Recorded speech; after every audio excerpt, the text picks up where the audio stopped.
Hello there, my name is Atli Freyr and I am a developer on Pay. In this video, I will go through the process of installing and configuring the Worldpay Integrated Payment Client, or IPC for short.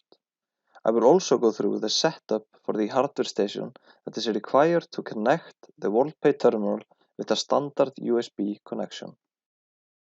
At this point, I assume that you have been provided with the IPC integration pack from Worldpay and that Atlas Central and the hardware station are set up on your local machine. Navigate yourself to the installation folder and select the 32 or the 64-bit installer, depending on the hardware your computer is using. Next, go through the installation process. Select the location that you would like the IPC to be installed, and if you would like to create a start menu folder.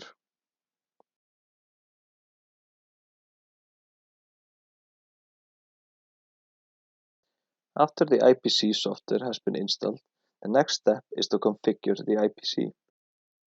First, run the mbos setup file and enter the instance number. You can either enter 0 or leave it blank.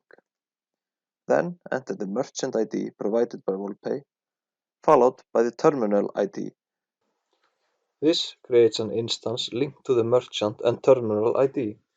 You can have multiple instances saved with different configurations. If you are setting up a test environment, you will have to replace a couple of files in the properties folder with the one supplied by the installer. This is not necessary when setting up a live environment. Simply locate the integration pack, select the terminal properties, copy all the files, and move them all over to the other folder.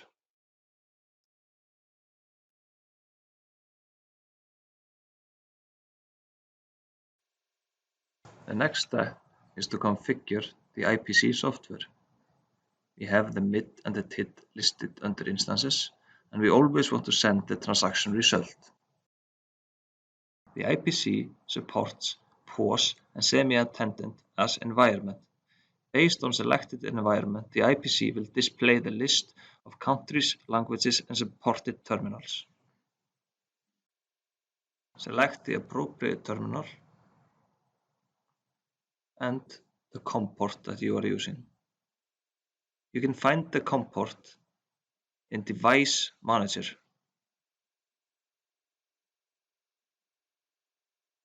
Here you can see that the COM port that you're using is COM5. Next, you need to select the communication mode that the IPC is using. You can either select socket or file. We will be using the socket option to send transaction requests. By default, the port number is 10,000. In the receipt tab, you can set in which directory the receipts will be stored, the receipt width, and if you would like to send the receipt to socket. If send receipt to socket is selected, then the receipts are sent to the configured port. By default, the receipt port is set to 20,000. The next tab provides an option to change the look and feel of the IPC.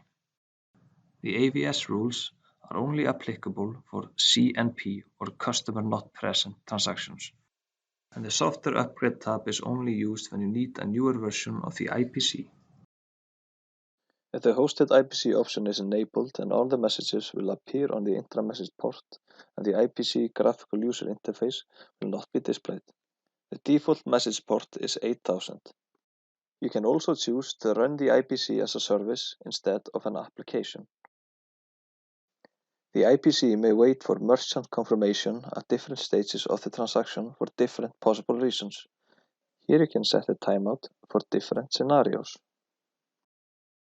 When the IPC application has been configured, press Apply to save the new settings. Now you can start the integrated payment client by running the Start POS server file.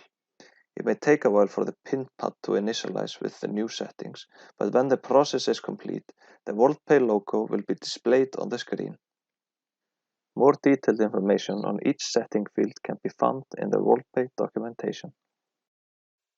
The IPC software should now be correctly configured and running on your local machine. The next step is to configure the hardware station. Browse to the localhost 8088 and log in. To create a new EFT, press the Create EFT button. Give the EFT a descriptive name and select the appropriate payment service provider. A new EFT has now been added to the EFT list. Select Worldpay from the list to see the available settings. The IP address should be set to localhost, and the port numbers should match the IPC configurations.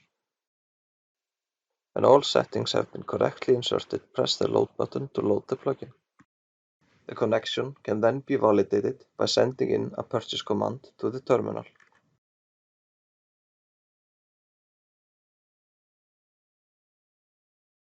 If everything is working correctly, you are prompted to insert a card into the terminal.